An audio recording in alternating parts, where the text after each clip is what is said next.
வணக்கம். சற்று முன் கிடைக்கப்பெற்ற ஒரு மிக மிக முக்கியமான செய்தி ஒன்று வெளியாகியுள்ளது.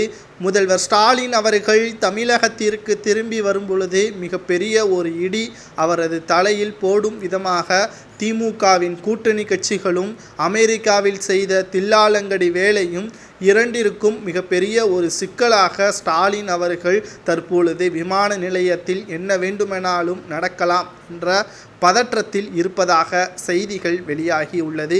நாளை காலை விமான நிலையத்தில் சென்னை விமான நிலையத்தில் வந்தடைந்தவுடன் உபசரிப்புகள் அதிக அளவில் இருக்கும் என்று திமுகவினர்கள் நினைத்து கொண்டிருக்கிறார்கள்.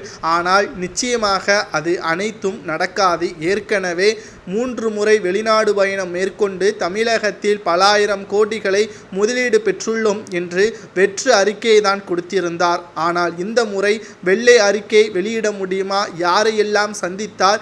எத்தனை ஒப்பந்தங்கள் அதிகாரப்பூர்வமாக போடப்பட்டுள்ளது? முதல்வர் ஸ்டாலின் அவர்கள் வெளிநாட்டில் தனியாக யாரையெல்லாம் சந்தித்தார் என்பதற்கேற்ப அனைத்து ஆவணங்களையும் எதிர்க்கட்சி தரப்பினர்கள் சேகரித்து வைத்திருப்பதாகவும் செய்திகளை நம்மால் பார்க்க முடிகிறது.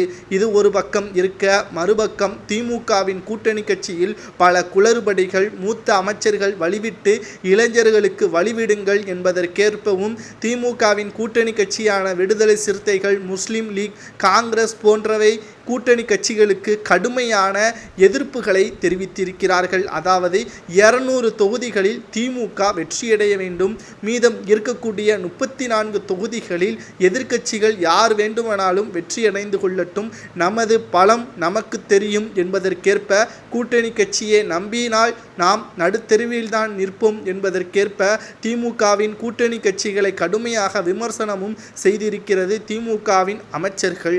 இதனால் கடும் கோபமடைந்த விடுதலை சிறுத்தை கட்சிகள் மதுபான ஒழிப்பு கொள்கை மாநாடு ஒன்றை ஏற்படுத்தி இதற்கு எதிர்க்கட்சிகளுக்கு அழைப்புகளையும் விடுத்துள்ளது. இதனால் 2026 சட்டமன்ற தேர்தலில் கூட்டணி முறிக்கப்படலாம் என்ற தகவல்களும் வெளியாகியிருக்கிறது.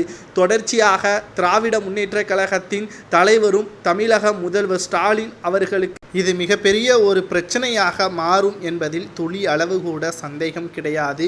முதல்வர் ஸ்டாலின் அவர்கள் சென்னைக்கு வந்த பிறகு அமலாக்கத்துறை அதிகாரிகளும் முதல்வர் ஸ்டாலின் அவர்களை விசாரணை செய்யலாம் என்பதற்கேற்ப தகவல்களையும் நம்மால் பார்க்க முடிகிறது. ஒன்றல்ல இரண்டல்ல பல பிரச்சனைகள் முதல்வர் ஸ்டாலினை சுற்றி தொடர்ந்து நடைபெற்று கொண்டுதான் இருக்கிறது. அமெரிக்காவிற்கு சென்றதிலிருந்து தமிழகத்தில் திமுகவில் குழப்பங்கள் தான் அதிகமாக வந்து கொண்டிருப்பதில் எந்த ஒரு மாற்று கருத்தும் கிடையாது.